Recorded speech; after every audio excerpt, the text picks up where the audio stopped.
Hello, MotoAmerica fans. Welcome to this latest edition of Off Track with Carruthers and Bice. I am Bice, and I'm joined with our MotoAmerica Communications Manager, Paul Carruthers, who's in Southern California. And Paul took a road trip earlier this week. Before we start talking about today's guest, let's check in with Paul and find out how that went. Paul, it's a little bit of a distance up there from where you are up to Buttonwillow, California, right? Yeah, it's a 3.5 hour drive. Mhm. So I took two of our video guys, Doug and Tucker, up there, and we were up there for 2 days. It's funny, I knew Bakersfield wasn't a real nice area, but then this morning for some reason it was trending on Twitter. So I clicked on it and was found out it's like one of the 10 deadliest cities in the country, which I mean it didn't really surprise me, but I didn't think it would be that ranked that well or poor, however you want to look at it. But so we stayed in good old Bakersfield for a night and went to the test for 2 days.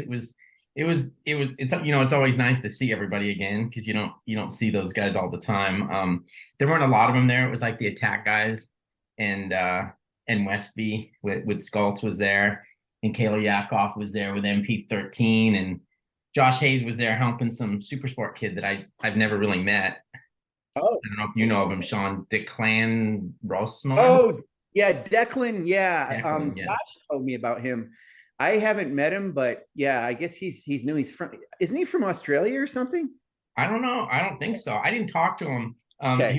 He was in the MP13 area with Yeah. Kayla, and it was funny because I walked over there one time and Kayla was really helping him out with some things, which kind of surprised me because apparently he's riding super sport. But it Right. was fun because I was just eavesdropping, and I was surprised how much she really.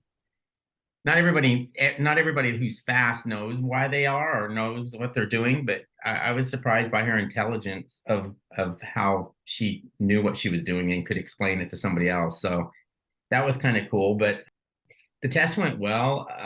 Gagne was fastest, but not by much over Cam Peterson. Cam Peterson on the first day stuck to the R6 that he's going to race at Daytona, Mhm. and Gagne isn't going to race in the 200, so he was able to just ride the superbike for both days. But no, it was good. And then everybody probably saw we had a little bit of a fire there that was scary at the time. I happened to be interviewing Matthew Skultz right in front of the Westby bike, and I basically asked one question, and boof, I looked behind. It was one of those things where it was happening, and you just like, is this really happening? It was like the bike just burst into flames, and we of course ran, and then they were able to put it out with the fire extinguisher. But it was kind of it was good in one way, and that everybody was safe. But you obviously feel for the team because there's obviously an expense there with replacing parts, and those guys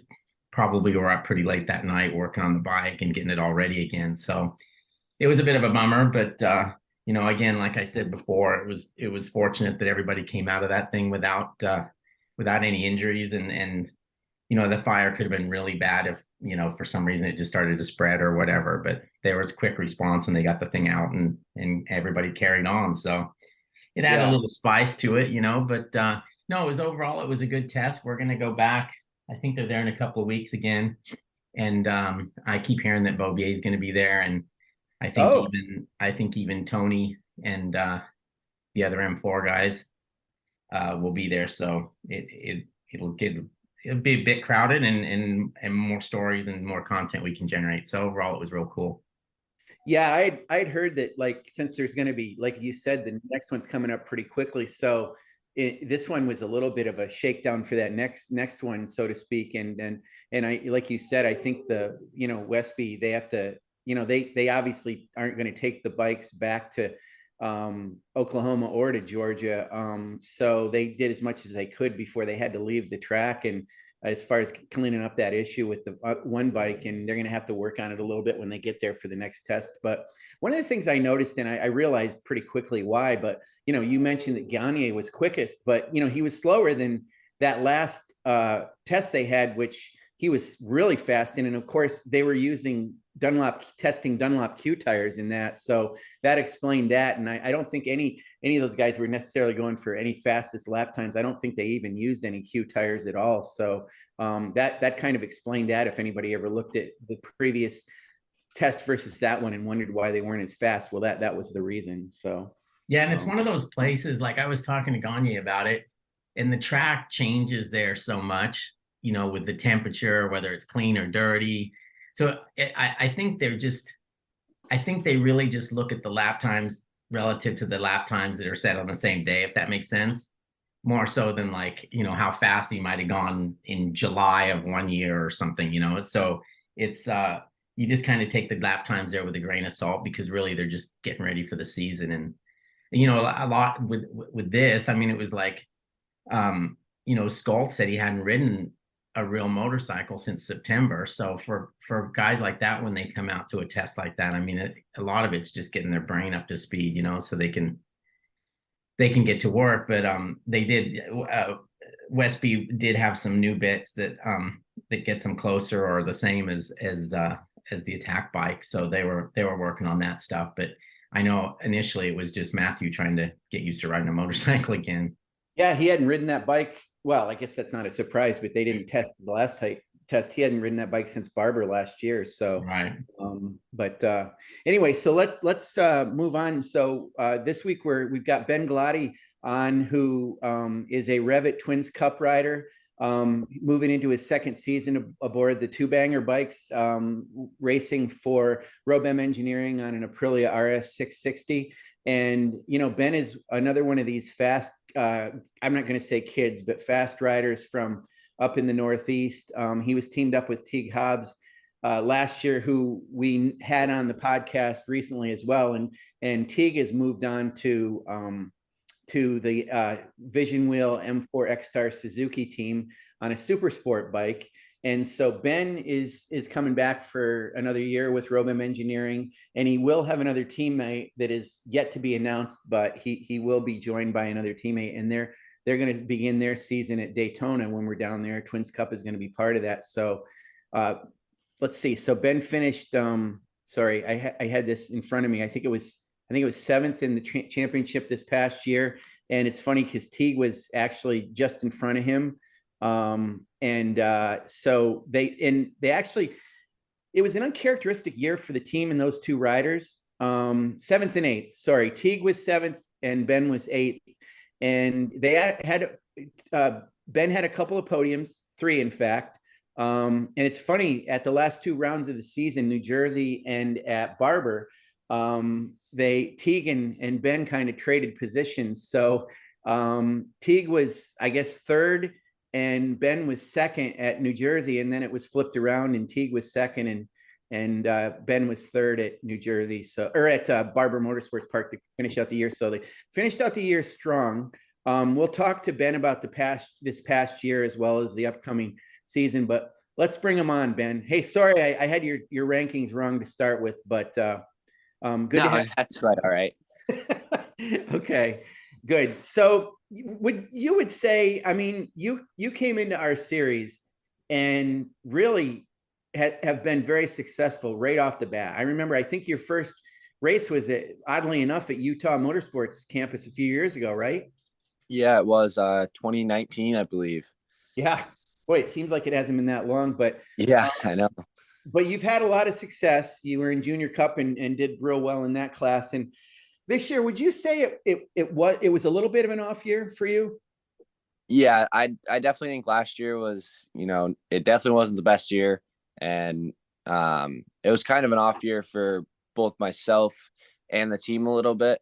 The team was working really hard with everything, and we kept struggling with parts and having stuff just fail on us that was out of our control. Like the team was going through the bikes after every session, and everything was brand new, and we'd go out and the bike it'd break again. So I can't thank the team enough for everything they did and everything.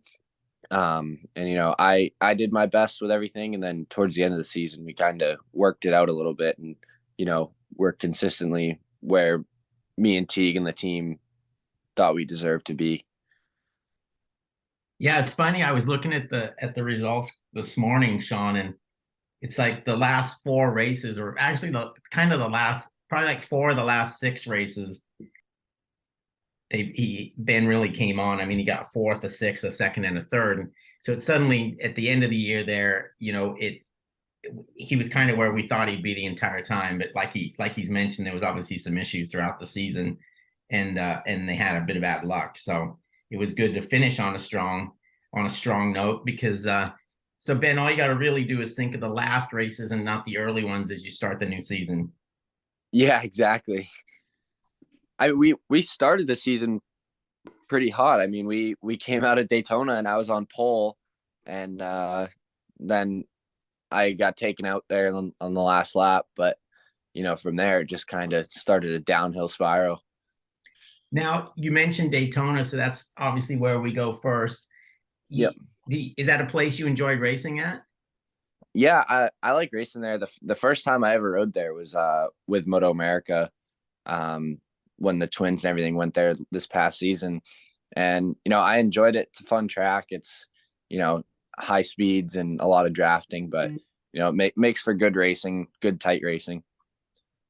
Ben, listen, I'm not going to mince words here. You got taken out by friendly fire. Let's face it.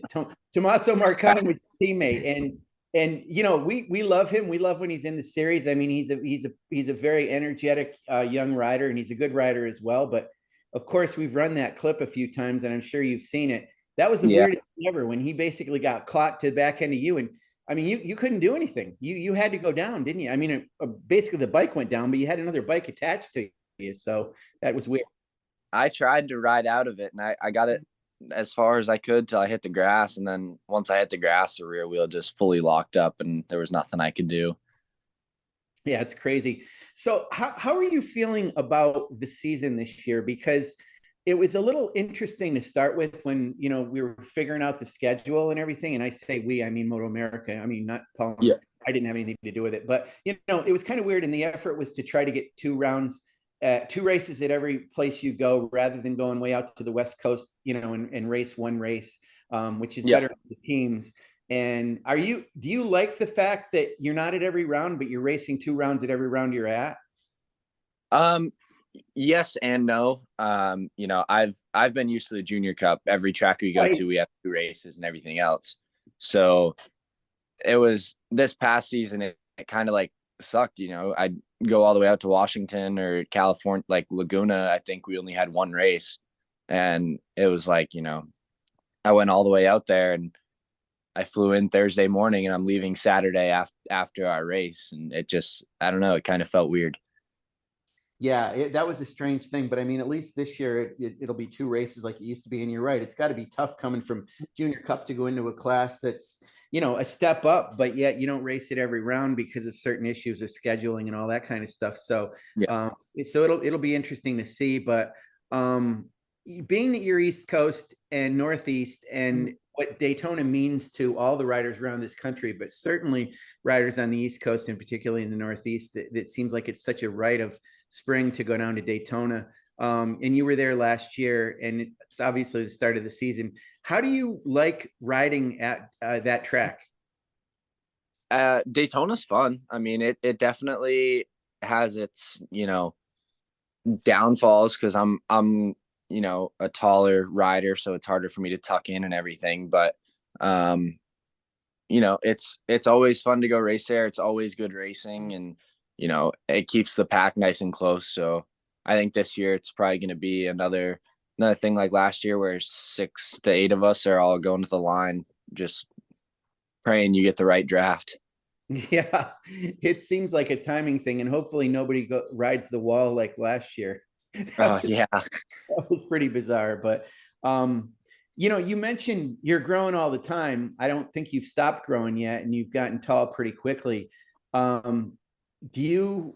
Well, I mean, I don't want to get too far ahead of ourselves. You got a Twins Cup championship to go for this year, but I imagine you've started to look at and get on bigger bikes. I'm sure that's something in your future. Is that sort of the plan? Yeah. I've been riding 600s and so whatnot for probably two years now. Not really consistently, but just you know, riding other people's bikes and just kind of testing them out and whatnot. And, definitely on the bigger bikes, my size a little bit helps me just to flick the bike side to side and get through like the S's and stuff. But, my trap speeds are definitely down just a smidge compared to, people that are a little smaller. Ben, before we went on, we were talking a little bit about what you've been doing over the winter. Why don't you tell everybody else what you were telling me? And I think it's you mentioned ice riding and also some supermoto. Yeah, I've been spending quite a bit of time in Florida riding supermoto, and just keep putting laps in and whatnot. And I tested for a couple days at Homestead a few weeks ago, and then after I got home from that trip, everything was frozen at home. So I threw the ice tires on and went and rode some ice a couple weekends ago, and it was fun to just get back and kind of ride with no pressure at all or anything. You mentioned testing. Is that basically, do you just keep the bikes that you had from last year? It's not, you don't get all new bikes every year, right? So this year we do have new bikes, but with the new bikes weren't done yet. We're still waiting on a few parts to come in. So I actually rode Teague's bike from last year because mine's all torn apart. And back to the supermoto thing, is that, do you end up hooking up with other guys over there? I mean, is it, I see Brandon Posh and some of those guys out there, but are we talking about the same places, or are they in different spots than you? No, all the same places. We were all at Bushnell Motorsports Park. And me and Gus went and stayed at Brandon's house a few weeks ago and whatnot. And, we had the RV with Kevin. So we kind of made a whole trip out of that and, hit Homestead when we were ready to head home. Now, where are you right now, Ben? I assume you're home in New Hampshire. Yeah, I am. Yep, I'm home. Okay, so I need to find something out. I've been following a little bit, well, not a little bit, a lot with what you've been doing in the off season and how you do fundraisers for your season and all the cool things you guys do. And I got to find out. I'm a carnivore from way back, so I'm intrigued by this. But what is meat bingo? So basically it's kind of exactly what it sounds like. You get three cards, just regular playing cards. And you get little chips and whatnot. And, one of our friends actually was the one that introduced us to this, and people seem to really love it. It's like, you put a 10-pound brisket or something up for the next one. And, you have the people up front calling the cards and whatnot, and you get the 3 cards first, then you win. So you win meat instead of money. Yeah. It's so funny because he makes it sound like it's normal, and it seems anything but to me. Like, it's definitely different. But I don't know. People seem to love it. So. Okay. Is it something people do in New Hampshire, or did you guys invent it? No, I mean, I had never heard of it before my mom told me about it, and I guess she heard about it from a friend, so it must be something people do. That's pretty good. In past podcasts we've had with you, and when we know how winter is in New Hampshire, and people, we're not talking about the weather here necessarily. I just want to ask Ben, because he does snowboard. Ben, have you done any snowboarding lately? I have not. Oh, it's been like crazy warm this winter. We've basically been 40 degrees the whole time, so we don't really have a lot of snow right now or anything. And we had actually the day of my fundraiser, it was negative like 35, 40 with the wind chill. And that sucked. Like nobody wanted to do anything. You're at the point now in your age, it kind of baffles me a little bit, because I didn't realize this, but I think at this point, when you hook up with the other guys, when you go to Bushnell in Florida, that's in Florida, right? Yes. Yep. When you go there, are you driving yourself these days down there? Yeah. Most of the time. This last trip I went with Gus Rodeo and his Oh, you dad and said that. Ollie. Sorry. Yeah. But all last winter I think I drove back and forth from like Florida and Georgia back to New Hampshire. I think I did that drive 8 or 9 times over the winter. Yeah. Wow.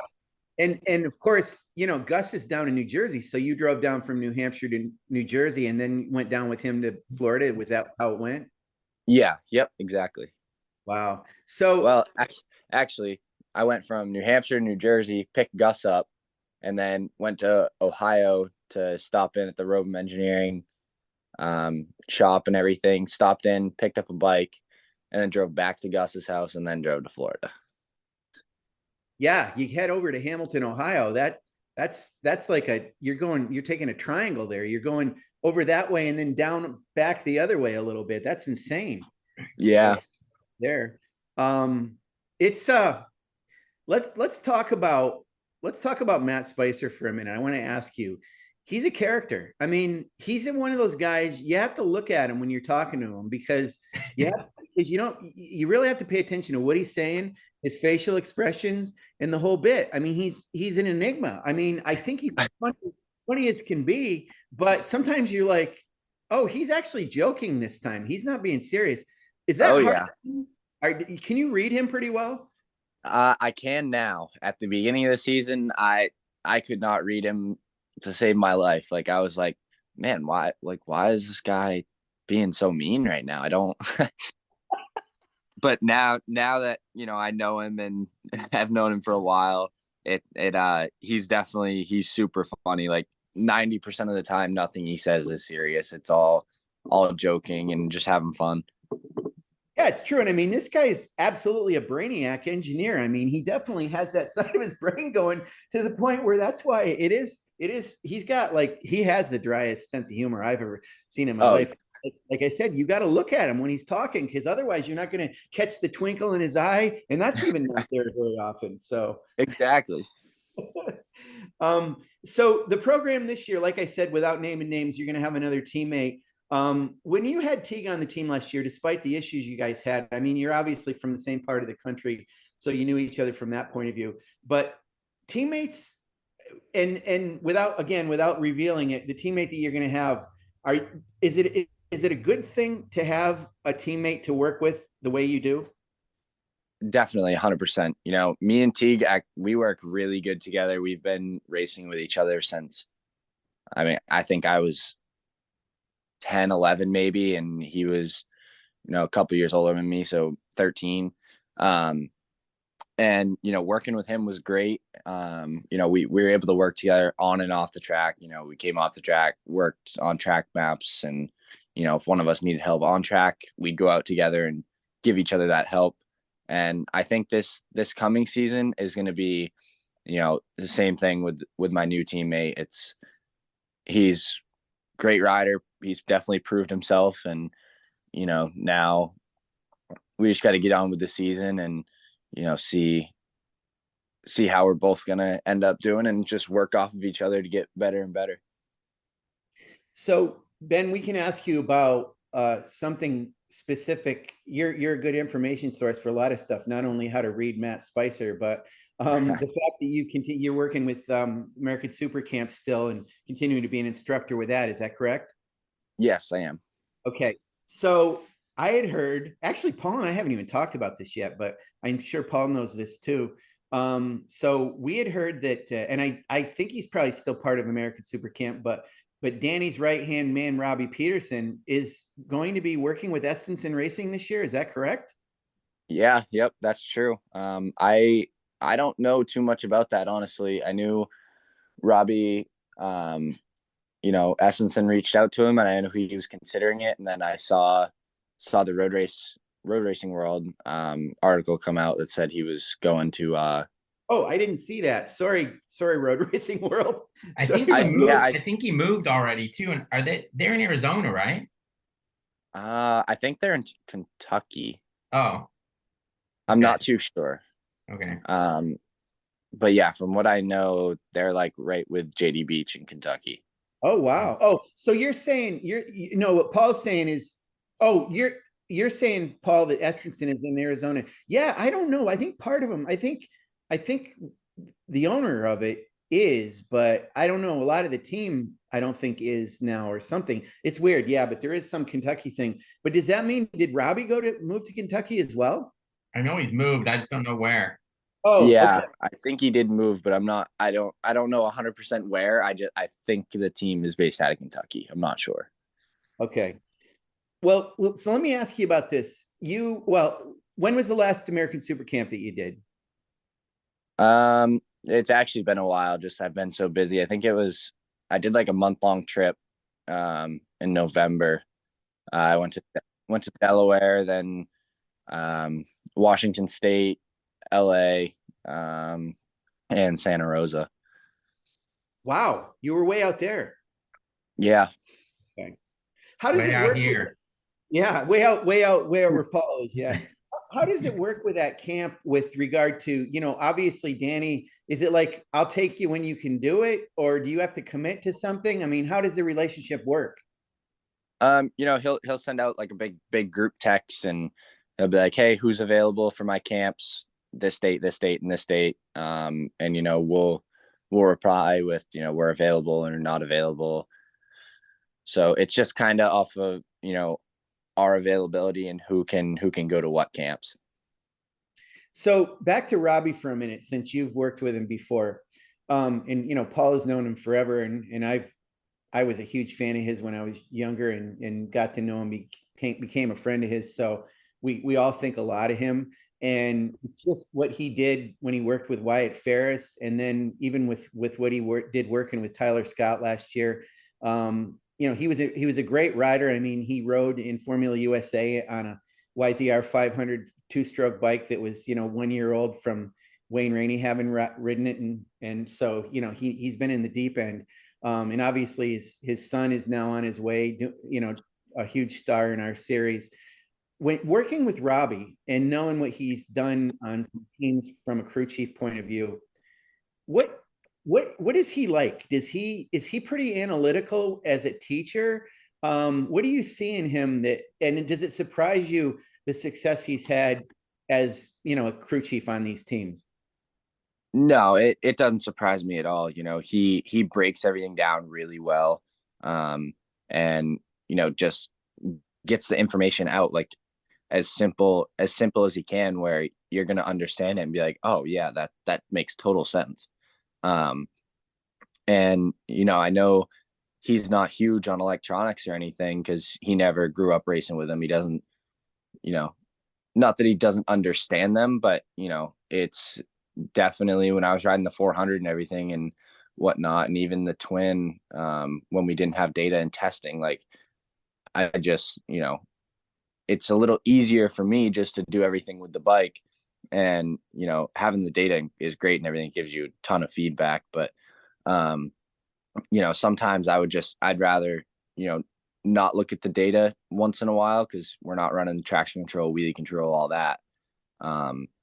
So I don't know. I think he is very great at what he does, and just I don't know. He's special for sure. He's really good at what he does. So when you're at those camps and you're teaching, you're obviously instructing riders who are, all kinds of skill levels, I guess, even from, pretty early age, but even, less skill level, I guess you could put it. But for you, you probably also, to get that seat time on those bikes in that camp, it's got to be a good thing for you in two ways, to not only kind of extend or teach, pay it forward and teach what but also to keep honing your skills. Is that right? Yeah, 100%.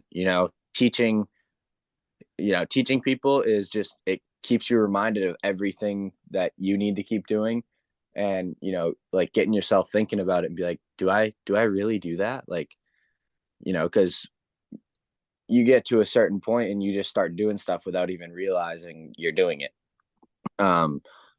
So I grew up racing flat track, everything else, so a lot of my habits and everything, like I don't even realize I do them sometimes. So definitely teaching them keeps you reminded of, like, even the little basics and everything like that. And then, like, sometimes we'll do like instructor races, which always end bad, but they're a lot of fun.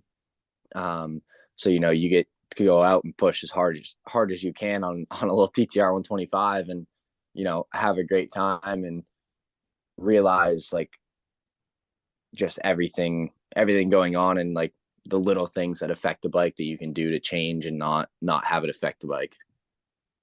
All right, this question's a little off the wall, but when you see, you're a young kid, you've been here, you've been with MotoAmerica since, since your beginnings, and Yeah. you've worked your way up through Junior Cup and now to Twins Cup. And I don't know what ultimately your goals are, as far as whether that would be Super Sport or Stock 1000 or Superbike or whatever, but is it I would find it difficult now to be a young racer if your goals were to be like, oh, everybody says it like, oh man, I just want to be a MotoGP world champion or a Moto2 world champion. And then you see, I mean, I think with Cameron Bobier going over there and having the success that he did, but probably not the success we would have all wanted or he would have wanted. Does it change that in your mind? You think like, oh my God, that's got to be so hard if he can't come back as world champion. Does it change your goals? Do you think like, you know what, maybe my goal should be to be MotoAmerica Superbike champion or World Superbike champion? Does it have any effect on that, or do you not think that far ahead? So I mean, I've never really thought that far ahead, but when I was you know a lot younger, my goal was always, yeah, I want to be MotoGP world champion. But as I've gotten older, my goal has always been to get into World Superbike and just be a top guy in World Superbike. Right. Yeah, that makes sense. Sean, I don't have too much more for Ben, but I bet you do. Yeah, I just want to, well, a couple of things I want to check with him on. Two things, and then I think we'll wrap it up here, Ben, unless there's something you want to mention. Actually, you want to mention about you have merchandise, right? You have shirts, hats, things like that you want people to get involved in. Is that right? You want to give a plug there? Yeah. If you go to my website, bengloddy.racing.com, we have the full online store up there. We have sweatshirts, beanies, hats, t-shirts, all that good stuff.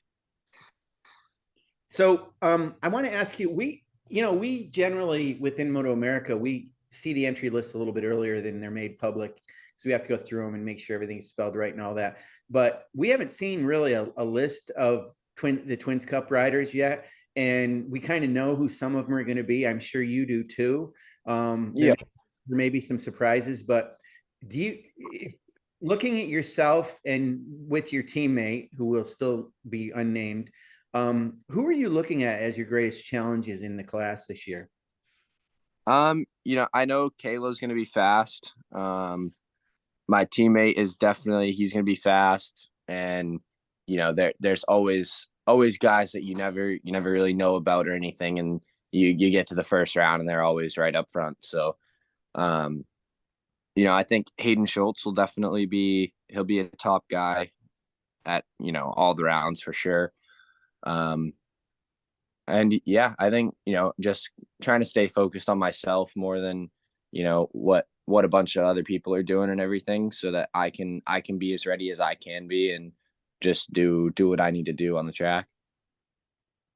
Yeah, that sounds good. I mean, and we're going to be looking forward to seeing you guys. I mean, Twins Cup is an awesome class. It keeps getting better all the time. It's crazy the amount of development that's done in that class year after year, and it's become a legitimate step along the way for sure for a lot of riders, and we're certainly glad you're in it, Ben, and back for another season. Looking forward to that a lot. I want to do a shout out. Paul makes fun of me about this, and Ben, you probably think I'm weird about this anyway, but I always like to give shout outs to the moms and the girlfriends. So I got to give a shout out to Christina Day, Ben's mom, who I stay in touch with. She's great about promoting you, Ben, as you know. I mean, she's a big part of it. And I saw a photo of you the other day with a young lady, and I had to find out. And her name is Emily. So I got to Yep. shout out to Emily. Is she from your area? How did you meet her?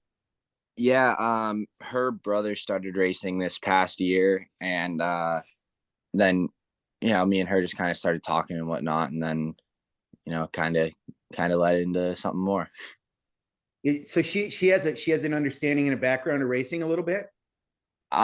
A little bit, not really. Like her brother just started racing this past year. He started racing at Loudon. So, when I was there and whatnot, he was in a garage with a couple of my friends. So, kind of got to know them a little bit. His family was around all the time and everything. Well, I've heard she's going to be at Daytona, so I'll make sure I stop by to say hello. But Yeah, she will be. all right. Hey, so we're going to wrap up here, and I want to mention one thing. So I'm going to kind of go a little weird going into this, but you guys know that I'm weird anyway. So, and scared. yeah, well, so today is my son's birthday, and I'm not saying that because he's going to hear it, because he has literally no interest in motorcycling and has probably never listened to this podcast at all. But the only reason I mention it is because 28 years ago at the Elliott Hospital in Manchester, New Hampshire, Ben will know where that is, and Yep. that's where my son was born. I remember it was a day that there was quite a bit of snow in New Hampshire. Not that we're talking about the weather, but I remember it was a sunny, snowy day. But on that day, of course, and Paul knows this, when you have a child and you're the guy, they offer you the option of cutting the cord. And Mm-hmm. I wanted no part of that. And we only had one kid, so I didn't have to make the decision ever again. So I never had anything to do with that. I just couldn't even fathom that idea. But cutting the cord is something I actually did probably in the past couple of years, from the point of view of we don't have cable in our house anymore. And I'll tell you, it's been the greatest thing for me, because we have YouTube TV and I have apps now to watch what I want to watch, which is usually NFL, college basketball, and certainly MotoAmerica. And MotoAmerica, I mean, obviously I have a Live Plus subscription and I'm going to continue to have it. Even though we're at every race, and it's still great for us to look at it in the off season or when we come back home or review it. So I'm obviously pitching that this year. It's time to re-up again for Live Plus subscriptions. They've been renewed for people that have had them in the past, and we're pushing for subscriptions this year leading into Daytona. So it's right now $89.99 for introductory price, and it includes Daytona, and it's the only way you can watch the Daytona 200 this year. And even if you're at the track and your track side, if you have it on your phone and you watch the coverage, it's a great way to augment your experience when you're there. But if you can't make it to Daytona, then certainly the Live Plus is where you want to be. It's going to cover all the classes, all the races, the 200. It's going to show Ben Gloddy and his 2 Twins Cup races down there with his team and all the other competitors. It's the way to go for this season, and the programming is fantastic. Michael Hill will be at Daytona this year, and he's part of the Live Plus broadcast, Mike on the mic, running around the paddock. And I think we're also covering the pit stop challenge on Live Plus. I'm sure we are, aren't we, Paul? I would think so. Probably, yeah. Yeah. So it's a great opportunity to really be if you're at the track, it's great to augment your experience. If you're not, it's pretty much like being there. It's really awesome. You see everything, most all the practices, not all of them. Some of the morning ones you don't, but you definitely see qualifying sessions and absolutely all the racing, plus a lot of interviews with the riders. So I kind of rambled on about that, but like I said, I cut the cord. You should cut the cord too. Get away from that cable stuff. Start consuming TV and broadcast stuff the way you want to, which is subscribing to apps, including Live Plus. So that's my stance right now. And happy birthday to my son. Yeah, I think last year I didn't even leave the camper to watch the 200 because you can't really see anything at Daytona. I watched it on the app. So there you go. There's a testimonial from one of our riders. When you're at the track, it's the way to go, especially, I mean, certainly with road racing, it's great to be there, but it helps, right, Ben? Because even as a rider, there are parts you can't get around to every part of the track, certainly not at Daytona. Exactly. So it's hard to see it, but if you follow it on Live Plus, you're right there. It's really fantastic. So anyway, Ben, thank you for being on with us. Continued enjoyment in the off season and success to you. I know you're going to bounce back this year and be a factor. and enjoy that crazy driving that you do everywhere and anywhere. Yeah, thank you. And just real quick, I just want to thank, Robem Engineering, obviously, for everything they've done. Aprilia and Atlantic Cruising Yachts. We got a bunch more sponsors that are sticking on this year, and I just want to give a huge thank you to all of them for all their support over the years. All right. Well, thanks for joining us, Ben. And I'm gonna head up there pretty soon for some meat bingo. Yeah, meat bingo. We got to have it. All right. Thanks, All right, guys. guys. Thank you. All right, thank you.